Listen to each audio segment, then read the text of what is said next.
jelata yang terlalu lama menderita.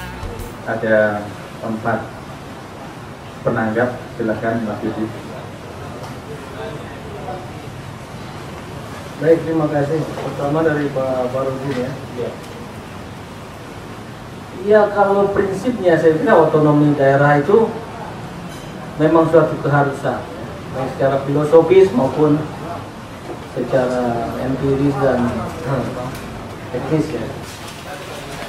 Tadi secara filosofis sebenarnya dulu ketika bentuk negara ini diperbincangkan oleh para pendiri bangsa, sebenarnya ada 3 pendapat itu.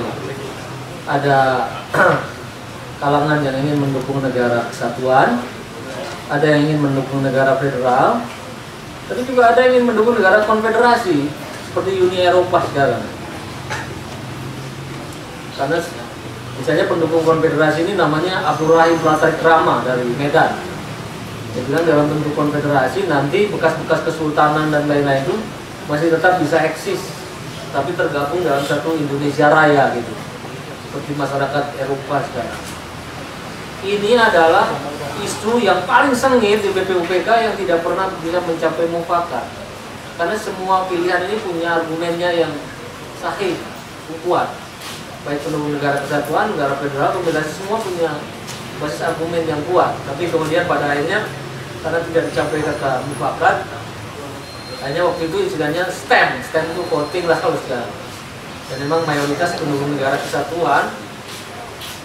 Tapi sebelum ini juga, sebelum voting itu, Pak Jiman minta Tim Bagus untuk memanjatkan doa supaya apapun pilihan nanti tidak ada pilihan terbaik, bukan pilihan sesat gitu. Terus nggak cukup itu, dia sendiri memimpin mengheningkan cipta lah gitu. Pokoknya benar-benar supaya ini sulit, pilihan sulit, tapi pilihan manapun semoga pilihan yang tepat. Akhirnya setelah baca doa dan cipta di vote, artinya akhirnya mayoritas besar menjadi kesatuan. Tetapi kearifan para pendiri bangsa itu kemudian nggak selesai voting.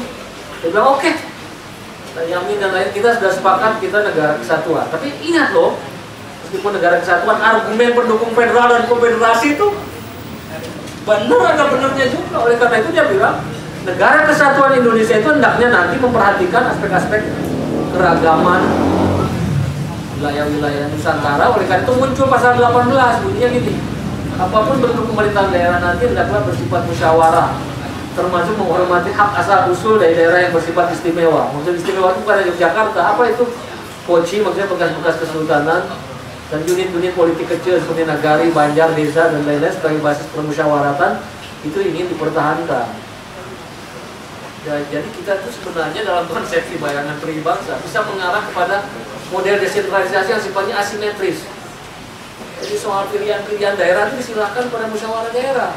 Jadi misalnya bisa jadi pilkada itu tidak harus seragam. Mungkin tergantung lokal kapasiti. Mungkin Jakarta bisa pilkada langsung, tapi di Papua pilkada langsung itu bahaya. Itu bisa menguatkan kembali perang suku loh. Nah, makanya dia membayangkan model desentralisasi yang sifatnya asimetris. Jadi daripada susah-susah sebenarnya tiap negara, tiap daerah ini bisa memilih model pilkada sesuai dengan kenyataan dan heterogenitas masyarakatnya. Tapi kita tahu model ini sudah dirusak, desa diseragamkan dan semua orde baru. Jadi sekarang kemudian kita sulit gamang antara terus menyeragamkan, maka muncul rencana undang-undang desa ini. Dengan kita nggak kebayang berapa banyak itu kepala desa yang harus digaji oleh negara biaya rutin itu. Tapi kembalikan pada model sukarela kayak dulu juga bukan perkara mudah. Nah ini situasi anomali kita sekarang terjadi. Nah masalahnya memang kita dalam hal menerapkan otonomi daerah ini ada sejumlah inkonsistensi. Pertama, pusat sendiri tidak pernah sepenuhnya ikhlas atau punya komitmen yang serius untuk mengarah kepada otonomi ini. Jadi misalnya, kalau memang yang kita hendaki adalah penguatan pemerintah daerah, maka mestinya postur pemerintahan di pusat jangan dibikin menggelembung dong. Misalnya, kementerian mestinya nggak usah terlalu banyak, Sekarang bukan hanya kementerian yang banyak, ini 34 menteri ini sebenarnya boleh dibilang hampir sama aja dengan kabinet gotong royong zaman Orde Lama ini. Ditambah lagi wakil menteri, ditambah lagi banyak satgas-satgas, banyak ada UPK, apalah macam-macam. Belum lagi unit-unit yang lain, komisi-komisi yang ratusan itu. Sehingga sekarang buktinya meskipun kita ingin mengarah kepada otonomi, tapi skop pusat itu masih sangat luas. Ini saya ingin tunjukkan postur APBN kita untuk 2013-2014. Belanja pemerintah 1 dan pemerintah 2 itu sebanyak 592 triliun untuk pemerintah tingkat 1 dan 2, 592 triliun. Untuk menteri dan lembaga-lembaga negara 633 triliun. Tapi kalau dijumlah dengan kepresidenan belanja pusat, maka keseluruhan belanja pusat itu 1.249 triliun. Artinya apa? Dana alokasi untuk daerah itu cuma setengahnya aja dari belanja pusat. Jadi belanja pusat 1.149 triliun, sedangkan untuk daerah tingkat 1 dan 2 592 triliun. Itu baru dari politik fiskal, politik anggaran. Belum lagi kita melihat dana yang tadi Bapak mengatakan, dana yang dialokasikan ke daerah pun pertama desain otonominya tidak jelas, tidak ada connectivity antar kabupaten dengan satu dengan yang lain. Kita ini sebenarnya Indonesia itu negara kesatuan, tapi jauh lebih liar ketimbang negara federal. Karena antar kabupaten itu nggak connect. PNS antar kabupaten aja nggak pindah sekarang, nggak bisa pindah sekarang. Nggak connect. Dan sekarang bupati males juga dipanggil oleh gubernur kan. Seperti nggak ada kewibawaan sama sekali. Ini yang menimbulkan raja-raja kecil. Little king mentality itu muncul di daerah. Maksud otonomi daerah yang tadinya itu mendekatkan pelayanan publik, mendistribusikan kesejahteraan, ujungnya kemudian justru mengembangkan raja-raja kecil di daerah dengan mentalitas yang meniru mentalitas pusat. Contoh yang paling absurd apa? Dana biasa untuk Otsus Aceh. Kalau dana itu tidak lewat Pemda, setiap kepala orang Aceh sekarang, jadi ini duit ini dari pusat ini jangan lewat pemerintah. Setiap kepala itu tiap bulan bisa dapat 5 juta per orang dengan 33 miliar itu. Nah untuk Papua situasinya lebih mengerikan. Kalau tanpa lewat pemerintahan, setiap kepala orang Papua tiap bulan bisa dapat 25 juta. Kalau tanpa lewat pemerintahan nih, duit yang begitu banyak digelontorkan ke Papua, tapi tetap tidak membuat rakyatnya sejahtera. Kebanyakan kalau kita nanti ke Papua pada hari Jumat itu kosong pesawat dari Jakarta ke Papua itu. Sebaliknya dari Papua ke barat penuh sekali, membawa kepala-kepala daerah, ada yang ke Manado, ada yang ke Mangga Dua, ada lain-lain. Ini masalah kita. Jadi bukan salah prinsipnya otonomi daerah, tapi kita memerlukan satu integrasi yang benar tentang pusat dan daerah, tentang politik anggaran, tentang desain otonominya diletakkan di mana dan lain-lain. Saya kira di situ tantangan kita ke depan. Dan saya katakan, ya sebenarnya postur kabinet kita harus bisa dirampingkan ke depan. Misalnya untuk sebagai contoh lah, negara besar seperti Amerika Serikat itu jumlah menterinya paling banyak ya sekarang misalnya itu 15 orang jumlah menteri. Bahkan biasanya ada yang 9 dan lain-lain. Karena urusan kesejahteraan sudah habis di negara-negara bagian. Ya tapi kalau manajemen untuk hanya sekedar citra ya ini masalahnya. Jadi kita ini akhirnya tidak mendeliver persoalan, tapi hanya sekedar tambal sulam persoalan dengan akibat beban anggaran kita semakin membengkak. Kedua, Saudara Rendra tentang nasib bangsa ini sebagai negara yang kaya. Ya memang ini sebenarnya ungkapan dari Multatuli itu. Dia bilang Indonesia itu ibarat sabuk untaian katulistiwa yang melilit. Ya, sabuk untayan jambus yang mengelilingi Khatulistiwa, itu ungkapan Mutatuli, karena Indonesia memang satu-satunya negara di Asia yang dilewati garis Khatulistiwa dan paling kaya. Sehingga dalam kitab Ramayana 200 tahun sebelum Masehi, kawasan kita dikenal sebagai Swarna Dwipa, emas kan gitu.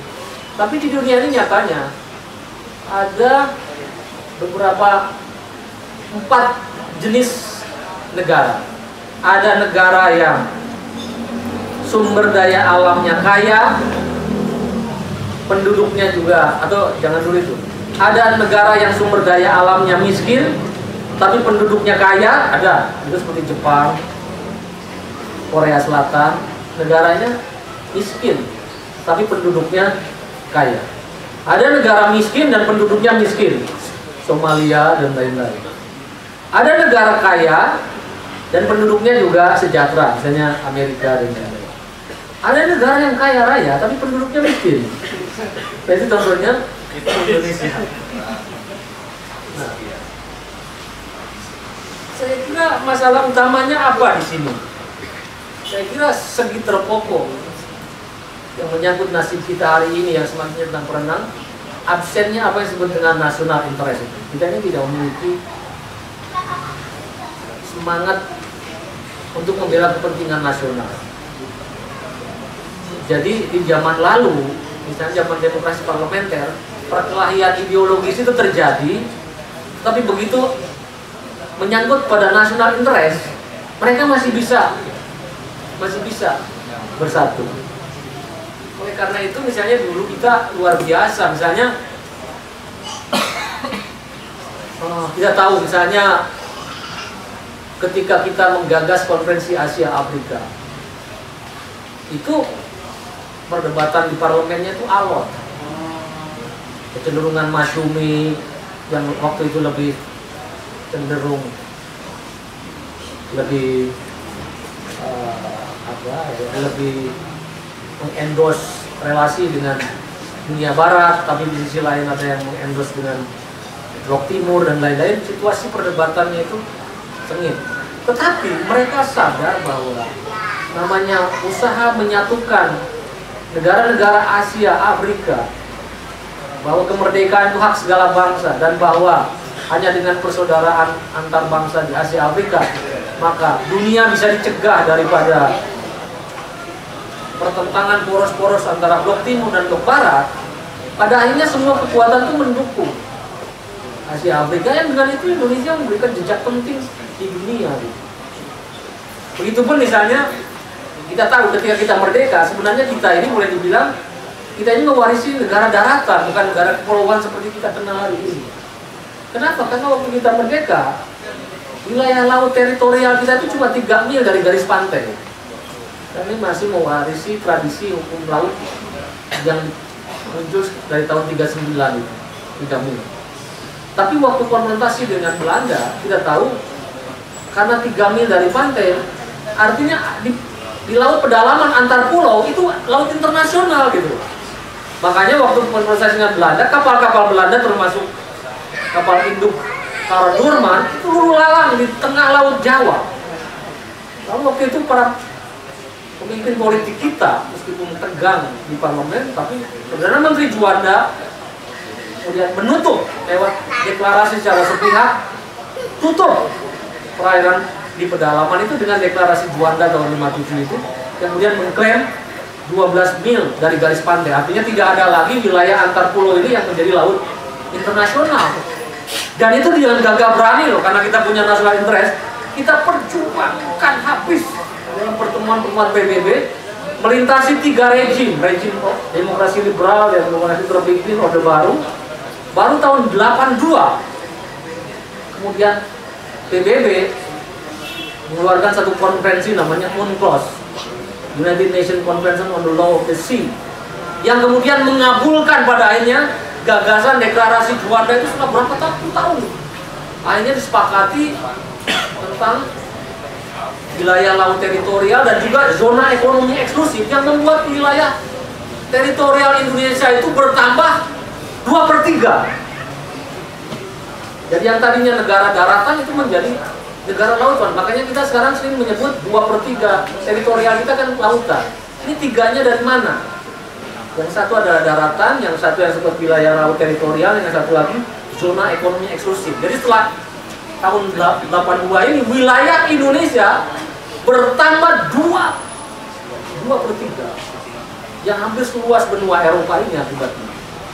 Nah itu diperjuangkan dengan national interest itu ada gitu. Meskipun kita tahu kabinet Juanda itu masa-masa yang paling ketir tahun 57 itu. Ya, ada national interest. Nah sekarang ini saya kira kita ini nggak jelas politiknya memperjuangkan apa. Tidak ada national interest, yang ada kepentingan sempit individual, golongan. Mungkin kalau golongan aja masih bagus, kadang-kadang hanya untuk kepentingan citra dirinya sendiri aja gitu. Negara ini boleh karam, tapi asal citra dirinya tidak rusak kan begitu. Oh, ini masalah ya.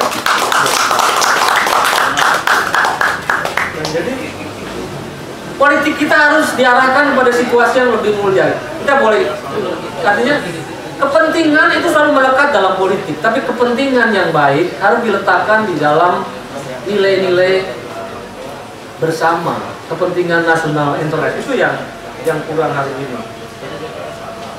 Kemudian Farid, demokrasi liberal, ya sebenarnya gini, kita tidak bisa mengatakan bahwa demokrasi liberal itu buruk. Kita tidak bisa mengatakan demokrasi liberal itu buruk.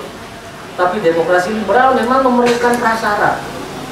Salah satu prasyarat demokrasi liberal tadi adanya kesetaraan relatif, baik dari ekonomi, pendidikan, dan lain-lain.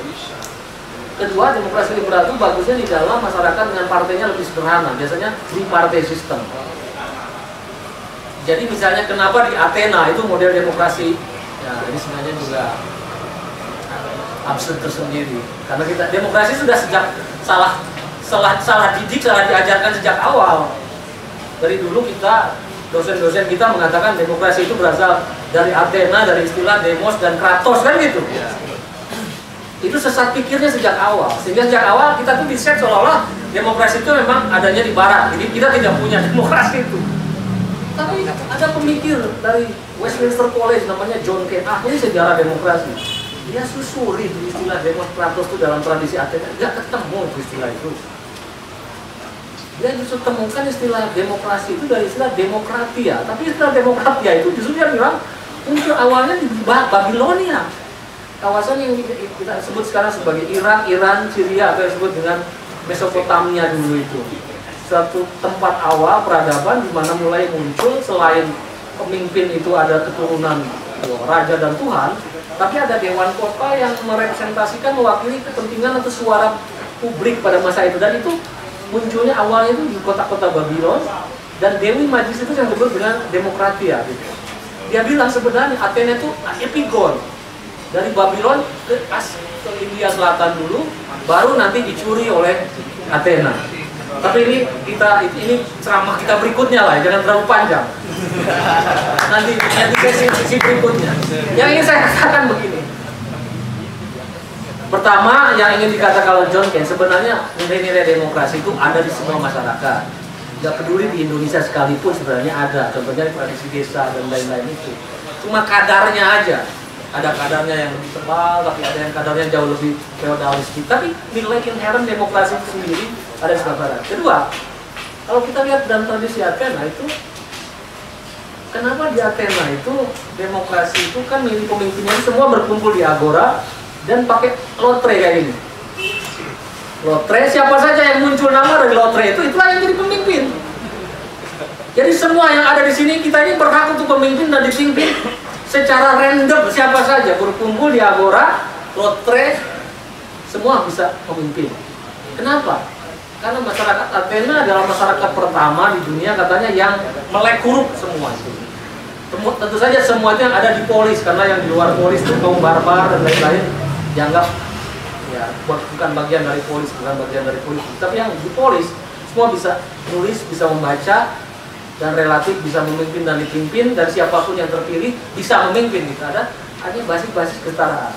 Seperti saya katakan tadi, Amerika mencerminkan tingkat kesetaraan ini sehingga dia bisa mengembangkan demokrasi liberal. Kedua, Demokrasi liberal hanya bisa dijalankan di dalam masyarakat yang sistem politiknya relatif hanya di partai. Kenapa gini? Demokrasi itu kan berangkat dari satu asumsi gini, terhadap suatu masalah di mana setiap warga mendapatkan pengaruh dari satu kebijakan, maka warga itu harus ikut mengambil kebijakan itu. Artinya kalau suatu undang-undang kalau kita bisa dipengaruhi oleh satu undang-undang, maka kita harus ikut merumuskan atau mengambil keputusan atas undang-undang itu. Itu prinsip demokrasi.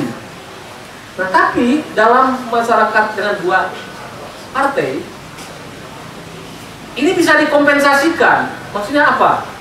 Mungkin sekali waktu suatu partai memimpin dan oleh karena itu dia yang paling mengambil keputusan atas keputusan politik, kebijakan politik. Tapi gak ada masalah karena partai oposisi nanti kalau dia menjadi oposisi yang baik, selalu ada kesempatan pada pemilu berikutnya dia bisa mengambil kekuasaan. Jadi kekuasaan silih berganti, yang disebut dengan alternate, bisa saling bergantian. Oke, sekarang kami pemimpin, kamu yang dipimpin, berikutnya kamu yang memimpin, kamu yang jadi silih berganti. Tetapi dalam masyarakat multi partai tidak ada jaminan partai yang kalah hari ini pada pemilu berikutnya bisa menang. Bahkan ada partai seperti di Indonesia yang seumur umur ditakdirkan kalah melulu gitu. Ada partai yang menang terus hilang nama. Nah, ada juga yang artinya kalau dalam kasus seperti ini, lama-lama kalau orang itu tidak ikut dalam pemerintahan, partai ini yang kalah melulu tidak ikut pemerintahan, lama-lama bisa menyempal itu dari panggungan politik. Makanya dalam sistem seperti itu, sistem liberal tidak bisa berjalan secara baik karena tidak bisa silih berganti, maka dia mau tidak mau membentuk satu konsensus demokrasi itu gitu, ya. Nah, tetapi yang ingin saya katakan, bahkan Amerika yang awalnya sejajar basis ekonominya, dengan model demokrasi liberal yang bersifat individu itu dalam perkembangan waktu ternyata kebebasan ini mendrive ketidaksetaraan yang lebar sekali. Jadi jangankan Indonesia yang sejak awal perbedaan sosialnya itu luar biasa, Amerika yang tadinya setara aja lama-lama karena diberikan terlalu luas pada kebebasan liberal dan marketnya itu, lama-lama semakin senjang, maka tibalah sekarang waktu gerakan Occupy Wall Street kemarin, gerakan pendudukan Wall Street, gerakan anti 1%. Joseph Stiglitz yang pemenang Nobel Ekonomi itu berpidatonya begini, dia bilang dulu para pendiri bangsa kita termasuk Abraham Lincoln terkenal dengan doktrinnya, demokrasi adalah government of the people, by the people, for the people. Demokrasi adalah perintahan dari, oleh, dan untuk rakyat. Tapi dia bilang sekarang setelah demokrasi dipimpin oleh sayap kanan kaum liberalis kapitalis ini mengakumulasi kapital luar biasa antara perkembangan orang kaya, banyak orang tunawisma, dia bilang demokrasi kita hari ini sudah berubah dari apa yang dibayangkan oleh pendiri bangsa Amerika. Dia bilang sekarang demokrasi itu menjadi government of the 1%, by the 1%, for the 1%, dia bilang. Demokrasi Amerika sekarang adalah pemerintahan dari 1%, oleh 1%, bagi 1% penduduk Amerika. Dan inilah yang dijebol oleh Obama lewat pelayanan jaminan sosial yang merata, kesehatan merata, dan lain-lain. Yang dia bilang begini, dia bilang saya yakinkan kepada orang-orang Republikan itu yang selama ini mereka percaya seolah-olah krisis Amerika bisa dipulihkan dengan kembali kepada pemacuan individualisme dan kebebasan pasar yang akan meregulasi dirinya sendiri. Dia bilang sampai kapanpun krisis Amerika tidak akan bisa dipulihkan selama yang kaya tidak punya empati untuk mengembangkan keadilan sosial bagi banyak rakyat. Lalu orang Amerika mengatakan begini, sepertinya Amerika tidak sedang berkhotbah tentang paham individualisme. Dia bilang dia sedang berkhotbah tentang Pancasila bagi Amerika. Tetapi itulah jalan yang ditempuh oleh Obama untuk tadi, bagaimana kebebasan liberal yang terlanjur mengarah pada ketidaksetaraan itu lewat bentuk intervensi negara, kesejahteraan ingin balik pada kondisi-kondisi kesederajatan untuk memulihkan demokrasi Amerika itu. Nah, apalagi kita ini kadang-kadang sok bener gitu. Kita ini ingin meniru model liberal Amerika, tapi kadang-kadang juga tidak tuntas nirunya. Manfaatnya Obama. Kita ini sering model kulitnya tuh diambil, tapi prinsipnya itu tidak diambil juga. Jadi bisa gini, kita kemudian GBHN ditiadakan. Dia bilang, kebijakan negara kampanyenya presiden saja. seperti di Amerika. Tapi mereka lupa, di Amerika itu memang presiden boleh menyusun platform sendiri berdasarkan pemilu. Kenapa? Karena apapun yang disusun presiden, ujungnya nanti begitu masuk soal budget, ujungnya yang menentukan budget itu Kongres. Sampai kemarin perintahan Amerika itu shutdown berapa lama tuh? Presiden tidak bisa berkutik apa-apa karena fungsi budget secara kuat dikontrol oleh Kongres. Artinya, beli kebijakan program apapun oleh presiden nggak ada masalah karena ada lembaga pengontrol. Ujungnya kan akan sampai ke budget, dan budget inilah nanti yang dikontrol oleh Kongres. Nah, sekarang Indonesia tidak dalam posisi seperti itu. Kebijakan pemerintah dilempar ke presiden, tapi presiden juga yang menyusun budget, ya? Dan kemudian presiden juga yang menyusun undang-undang yang bersama DPR yang namanya RPJP, kan begitu. Jadi presiden yang bikin undang-undang, presiden yang bikin program, presiden juga yang ngawasin, kan gitu. Ini jadi masalah gitu. Kalau ingin model seperti itu, model sekalian benar-benar fungsi budget itu ada di Kongres. Dan kalau Kongres itu bukan DPR loh. Kongres di sana itu gabungan daripada, kalau di sini DPR dan DPD kan gitu. Fungsinya di situ. Jadi maksudnya itu jangan asal tiru gitu. Karena seluruh pilihan itu ada konsekuensi yang saling berkait satu sama lain. Artinya kalau fungsi Kongres dalam budget tidak kuat, sebaiknya kita memang tetap menghidupkan kembali GBHN, dan presiden programnya 5 tahunan terus mengacu kepada GBHN yang dirumuskan bersama oleh MPR itu. Inilah yang konsisten. Saya kira itu Mas Anas. Terima kasih.